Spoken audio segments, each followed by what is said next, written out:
A vela está sendo un dos deportes con máis protagonismo deste verán en Vilagarcía. Tras a disputa do Campeonato Europeo Júnior en 420 e 470, agora a Vila celebrará o 51º Trofeo San Roque, sétimo Gran Premio Ramiro Carregal da modalidade Snipe. El año pasado participaron unas 33 embarcaciones, unos 66 personas, y esta regata se ha convertido ya con el número 51, ya el año pasado cerramos el 50, ahora el 51, es ya una de las clásicas de la Ría de Arousa. A competición disputarase os días 24 e 25 a través de 4 probas. Para o Trofeo San Roque só contarán 3 delas, pero o Gran Premio Ramiro Carregal o gañará o mellor barco da fin de semana.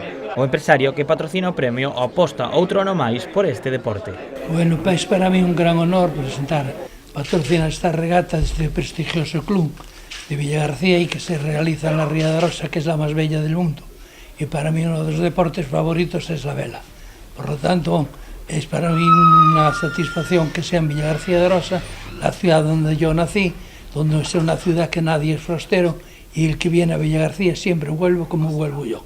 Dende o Concello mostran a súa satisfacción por volver a coller un campeonato de vela. E seguiremos nesa liña porque Vilagarcía é sobre todo vila, é mar, é ría e Vilagarcía, pois, como non pode darlle as costas ao mar. A Xunta tamén colabora neste torneo e dende o ente autonómico destacan a gran labor que está a realizar a Real Federación Galega de Vela. Que o Centro de Tecnificación, a Federación de Vela, é un referente a nivel deportivo e a nivel formativo tamén, é dicir, aquí se están tamén impartindo as titulacións deportivas, é dicir, que é un referente a nivel nacional, do cal podemos estar orgullosos non só en Vilagarcía, sino na provincia de Pontevedra e en toda Galicia. A regata é puntuable para o ranking galego, que clasifica para o circuito nacional.